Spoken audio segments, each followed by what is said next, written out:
Now, the rest of the story.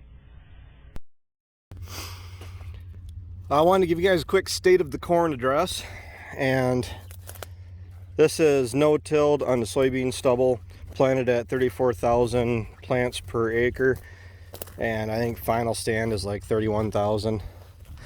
And you can see slow to emerge right there, and then you don't quite have that picket fence stand.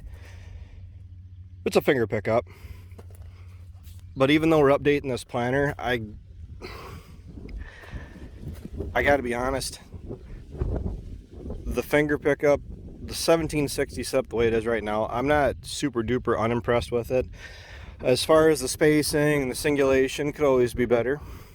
But my biggest thing that bugged me this year was actually the fact that the planter got light on us, because we didn't take into consideration the reveal row cleaners have an airbag to keep the pressure on your row cleaner. But the problem is then our row units are completely separate from the row cleaners, and there is another airbag. So you have 2 airbags on each row, so 24 airbags that are actually lifting up the frame of the planter that planter is trying to hold down so it can work properly. So with the reveals being turned up, because this is no-tilled in the soybean stubble, so I mean the ground was, I don't want to say concrete or you know, it was firm, let's just say that. The airbags for the row units weren't able to get the planter down into the ground, so I wasn't getting a great seed to soil or seed depth. I mean, basically it goes to show on some of the areas where I have more compaction, more road travel, it's more prevalent. On this field in particular, I would have liked to cultivate it. I mean, it's beautiful right now, the stand is nice. Problem is that between time to do it, it just isn't there. And it's getting tall enough that by the time, because I'm gonna go cultivate one field right now, but then I gotta go take over tedding, and then tomorrow we're making hay, and the next tomorrow and the 3 days following that we're making hay or hauling hay or storing hay.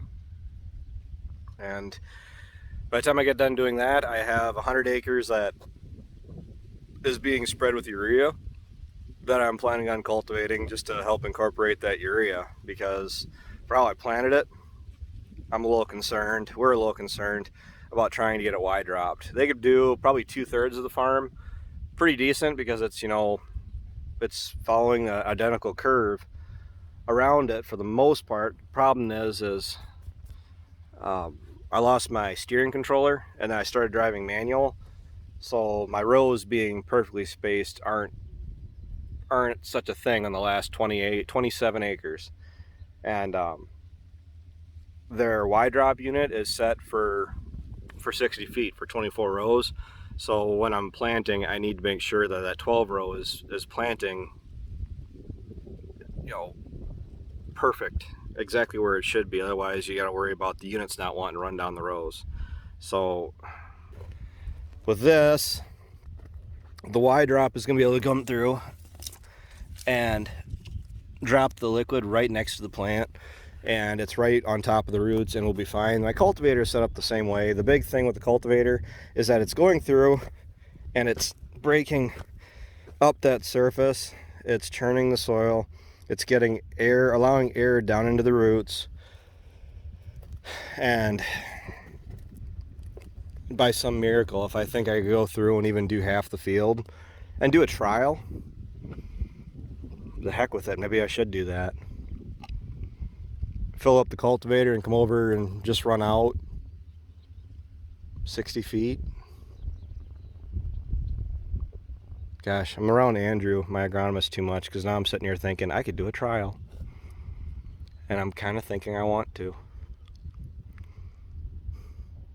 Gosh. But no, not trying to brag about my cornfield, but this stuff looks beautiful. It really does. cautiously optimistic going into the rest of this year, and the stuff is growing like weeds. Really don't, I'm not in the category of people that I like to cut back on my inputs, because for the way the prices are and are looking, and I really don't want to cut back on doing something that I know works. So it doesn't make any sense to me why, if you have a program for producing a crop that works, that you know works, that produces yield, this isn't the type of year where I would be wanting to experiment anything. I would want to go with what's proven, and then if I'm going to start trying things to save a buck, it's going to be when I'm looking at $2-3 corn, not $7-7.50 corn, $8 corn. I'd rather do what I know works, even if I got to pay more for my inputs. Prices are there, lock things in, and try not to leave so much up for chance. This is a really good example of the row cleaner working. So either side of the row, I was actually complimented, which it's not all me, it's more the reveal, not so much the owner running it, but that reveal unit, on some of the fields I got a picture where I had some standing weed pressure that I was planting into. It got sprayed off right away, but it looked like a strip till unit had gone in ahead of the planter and moved all the residue out of the way. And that's really what we're looking at here. You see we actually got a line from the row cleaners running right here, the width of my hand in my shadow, and it's actually whipping all the soybean stubble back out of the row, which when the row was clear, then I had that gauge wheel, which is keeping a consistent depth going across the field, is part of the reason I like that gauge wheel. A second reason I like that gauge wheel is because it's firming up the soil behind those row cleaners. I mean, even on no-till like this, you're pulling the dirt back, and any of the dirt that you may have disturbed behind them, you're running over with the wheel. It's smoothing that out, so then your gauge wheels on your row units don't have as much row chatter. And it's true.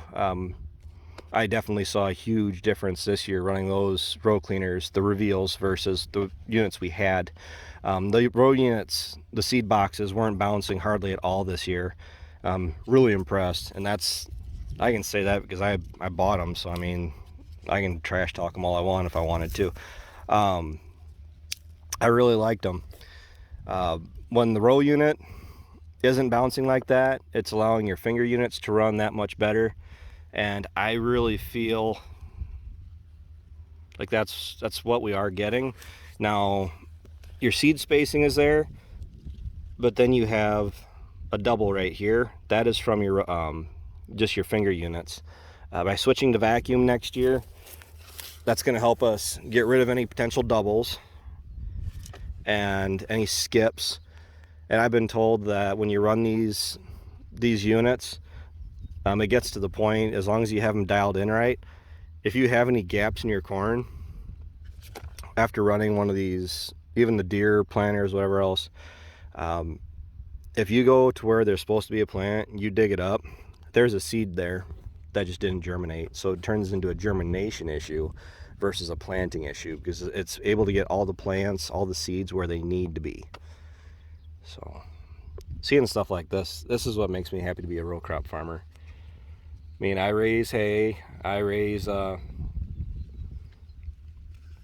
cattle. The cattle herd has to improve. That's my own personal 2 cents. But I really do enjoy raising crops. So if I had to choose hay, cattle, or crops, it's going to be crops every single time. So, and as far as the rain goes, we're not hurting.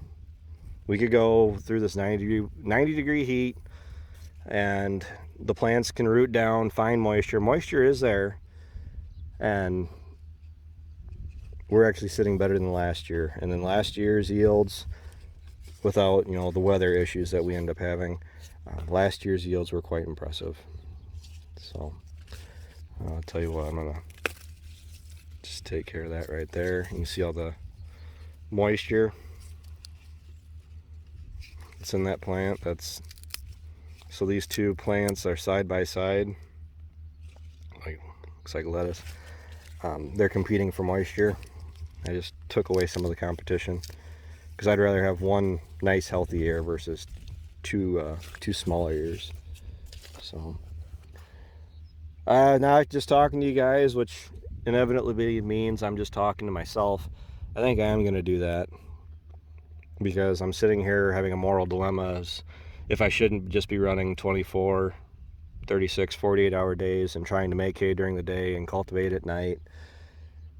I think what we really just need to do is do a trial on it, because wide dropping, it's going to be wide drop regardless whether I cultivate or not. It's just I'm putting a little bit of liquid down plus the cultivating action 2 weeks before it gets wide dropped. But I think we're going to go ahead and try that. I mean, I'm only about a 15-minute drive over here with the 40-20. You know, she doesn't go that fast, about twice the speed of smell.